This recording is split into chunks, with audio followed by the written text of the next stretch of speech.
Hi అండి, welcome back to our channel. ఈరోజు వీడియోలో వినాయకుడికి ఎంతో ఇష్టమైన జిల్లేడికాయల్ని చాలా తక్కువ టైంలో ఎవరైనా చేసుకోగలిగేలా ఎలా ప్రిపేర్ చేసుకోవాలో చూద్దాము.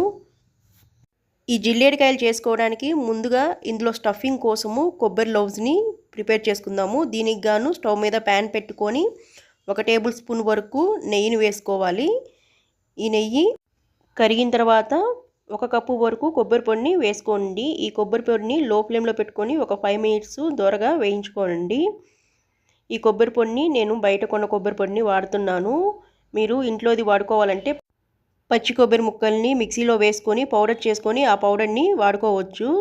ఇందులో 1 కప్పు కొబ్బరి పొడికి గాను 1/2 కప్పు బెల్లం పౌడర్ని వేసుకోండి. ఈ బెల్లం పౌడర్ ప్లేస్లో బెల్లం తురుమును కూడా తీసుకోవచ్చు. పౌడర్ అయితే కొంచెం త్వరగా కరుగుతుందని చెప్పి నేను పౌడర్గా తీసుకున్నాను. నేను ఇక్కడ తీసుకున్న ఈ కొబ్బరి బెల్లం క్వాంటిటీ 2 ప్రసాదాలకు గాను ఒకటే స్టఫింగ్ కోసము తీసుకున్నాను. మీరు ఒక ప్రసాదం కింద తీసుకోవాలి అంటే క్వాంటిటీని తగ్గించుకొని తీసుకోండి. కానీ కప్పు మాత్రం 1 కప్పు కొబ్బరి పొడికి గాను 1/2 కప్పు బెల్లం అనేది తీసుకోవాలి. ఏ కప్పుతో తీసుకున్నా కూడా. ఈ బెల్లం కొబ్బరిని కొంచెం మిక్స్ చేసుకున్న తర్వాత ఇందులో ఒక 2 టేబుల్ స్పూన్స్ వరకు డ్రై ఫ్రూట్ పౌడర్ని వేసుకోండి. అలాగే 1/2 టేబుల్ స్పూన్ వరకు యాలకుల పొడిని వేసుకొని ఒకసారి మొత్తము మిక్స్ చేసుకోండి. ఈ బెల్లం అంతా కరిగి దగ్గరికి వచ్చేంత వరకు కలుపుకోండి.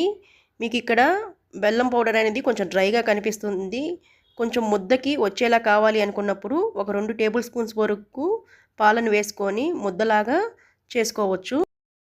ఈ కొబ్బరి బెల్లము చల్లారిన తర్వాత కొంచెం డ్రైగా వస్తుంది కాబట్టి కొంచెం పాలు పోసుకొని ముద్దలాగా చేసుకున్నామంటే స్టఫింగ్ అప్పుడు డ్రైగా అవ్వకుండా కొంచెం ముద్దకి రావడానికి ఈజీగా ఉంటుంది.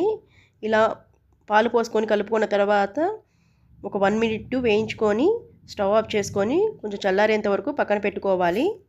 ఇప్పుడు స్టవ్ మీద బాండిల్ పెట్టుకొని బాండిల్లో 1 కప్పు వరకు వాటర్ పోసుకోండి. ఈ వాటర్లో ఒక 1/2 టేబుల్ స్పూను సాల్ట్ వేసుకొని ఈ వాటరు బాగా మరిగిన తర్వాత ఇందులో 1/2 కప్పు వరకు బియ్యం పిండిని వేసుకోండి.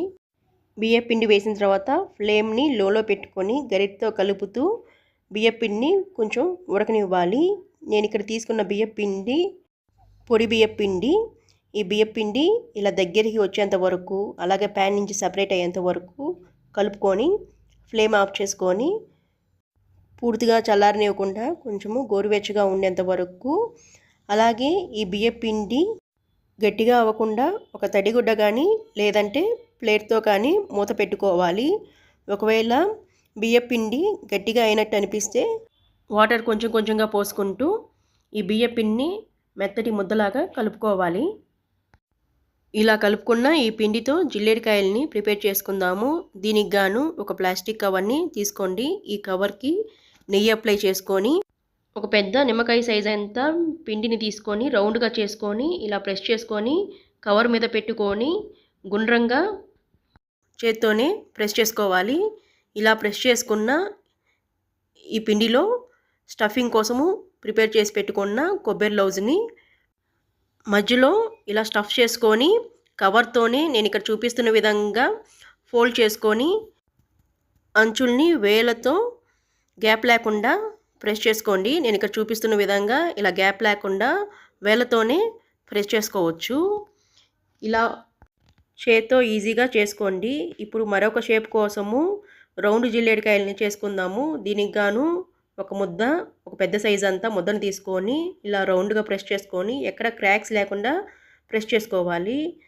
చేసుకున్న తర్వాత కవర్ మీద పెట్టుకొని ఫ్లాట్గా స్ప్రెడ్ చేసుకొని మధ్యలో స్టఫింగ్ పెట్టుకొని చుట్టూ అంచులతో ఎక్కడ గ్యాప్ లేకుండా కవర్ చేసుకోండి. కవర్ చేసుకున్న తర్వాత చేత్తో ప్రెస్ చేసుకుంటూ రౌండ్ బాల్గా చేసుకోండి. ఇలా ఒక షేప్ చేసుకోవచ్చు. రౌండ్ జిల్లేడికాయ ఇలాగా చేసుకోవచ్చు. అలాగే మరొక షేప్ని ఇలా రౌండ్గా చేసుకొని కజ్జికాయలు చేసుకునే మౌల్డ్లో పెట్టుకొని మధ్యలో స్టఫింగ్ పెట్టుకొని ఈ కజ్జికాయలు చేసుకునే మౌల్డ్తో ఒత్తుకోండి. ఇలా ఒక షేప్ని చేసుకోవచ్చు కజ్జికాయల మౌల్డ్తో. అలాగే మరొక షేప్ని రౌండ్ మోల్డ్లో చేసుకున్నాను. ఇలా ఒక రౌండ్ మోల్డ్ తీసుకొని అందులో మధ్యలో స్టఫింగ్ చేసుకొని నాకు ఇక్కడ పిండి రౌండ్ మోల్డ్కి సరిపడంత లేదు, అందుకని రౌండ్గా రాలేదు.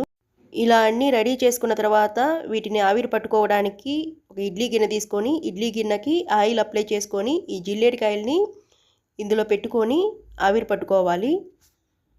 ఇలా అన్నీ ఇడ్లీ గిన్నెలో పెట్టుకున్న తర్వాత ఇప్పుడు ఇడ్లీ పాత్రలో వాటర్ పోసుకొని వాటరు బాయిలింగ్ వచ్చిన తర్వాత ఈ ఇడ్లీ గిన్నెని పెట్టుకొని ఒక 10 to 15 మినిట్స్ మీడియం టు లో ఫ్లేమ్ అడ్జస్ట్ చేసుకుంటూ ఒక 10 to 15 మినిట్స్ ఈ జిల్లేడికాయల్ని ఆవిరి పట్టుకోవాలి. ఇలా 15 మినిట్స్ తర్వాత మూత తీసి ఈ జిల్లేడికాయల్ని దేవునికి ప్రసాదంగా పెట్టుకోవచ్చు. అంతేనండి, చాలా ఈజీగా సింపుల్గా చాలా త్వరగా చేసుకునే రెసిపీ. అలాగే ఫ్రెండ్స్, నేను ఇక్కడ స్టఫింగ్ కోసం వాడిన కొబ్బరి లౌస్తో మరొక ప్రసాదం కూడా చేశాను. అదే కోవా మోదకాలు. ఆ రెసిపీ కూడా కింద డిస్క్రిప్షన్ బాక్స్లో ఇస్తాను. ఒకసారి ఆ రెసిపీని కూడా చూడండి. చూసి నా వీడియో కనుక నచ్చితే ఒక లైక్ చేయండి. మీ ఫ్రెండ్స్ రిలేటివ్స్కి షేర్ చేయండి. అలాగే మరిన్ని వీడియోస్ కోసం నా ఛానల్ని సబ్స్క్రైబ్ చేసుకోండి.